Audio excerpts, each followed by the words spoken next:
សូមស្វាគមន៍មកកាន់កម្មវិធី3000ជំហានដើម្បីមូលនិធិគុណធបុប្ផាកម្ពុជា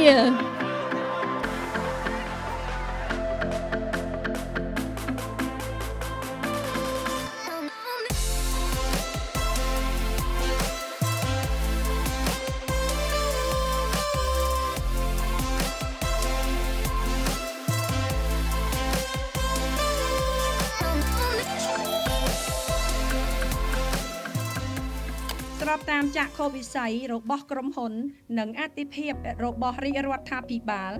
ក្នុងការលើកស្ទួយកត្តាសុខុមាលភាពនិងកុមារនៅកម្ពុជាក្រុមហ៊ុនពេញហួតគ្រប់មិនមែនផ្ដោតតែលើការប្រកបអាជីវកម្មប៉ុណ្ណោះទេ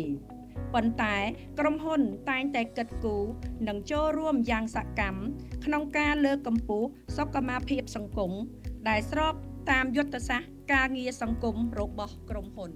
ដោយមើលឃើញពីបន្ទុកកាន់តែធ្ងន់និងស្ថានភាពកាន់តែលំបាកនាគ្រានេះក្រុមហ៊ុនពេញហួតគ្រប់សូមចូលរួមបរិច្ចាគថវិកាចំនួន$150,000សហរដ្ឋអាមេរិកជូនទៅដល់មន្ទីរពេទ្យគុណភបុប្ផានាឱកាសនេះចាក់តាំងពី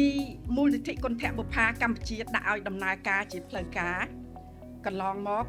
ក្រុមហ៊ុនពេញហួតគ្រប់បានចូលរួមបរិច្ចាគជាមួយមូលនិធិយើងតាំងពីឆ្នាំ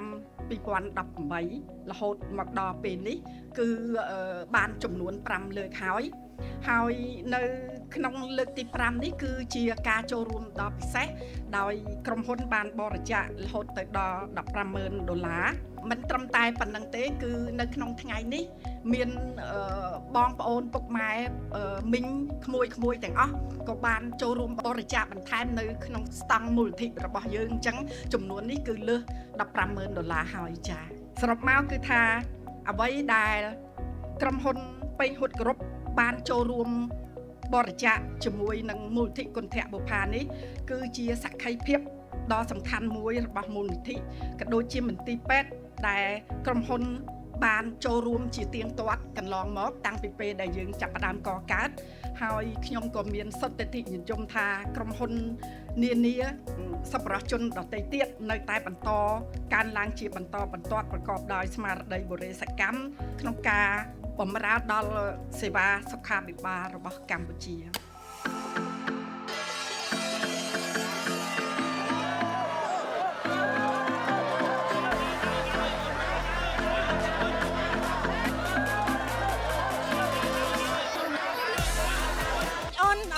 មានមេដាយដល់ទៅ2ចឹងហត់ខ្លាំងអូនរត់ខ្លាំងហើយពេលអូនរត់ហ្នឹងសប្បាយអត់សប្បាយខ្ញុំចូលចិត្តកម្មវិធីមួយនេះផ្ទាល់ដោយសារតែក្នុងកម្មវិធីនេះគេមានការបរិច្ចាគជាមូលនិធិជូនទៅកាន់មន្ទីរពេទ្យគុណភបុប្ផាខ្ញុំវិញចូលចិត្ត photo booth នៅនេះស្អាតខ្ញុំវិញដោយសារខ្ញុំមកឆ្នាំនេះឆ្នាំទី2ខ្ញុំចូលចិត្តការរៀបចំកម្មវិធីនៅនេះ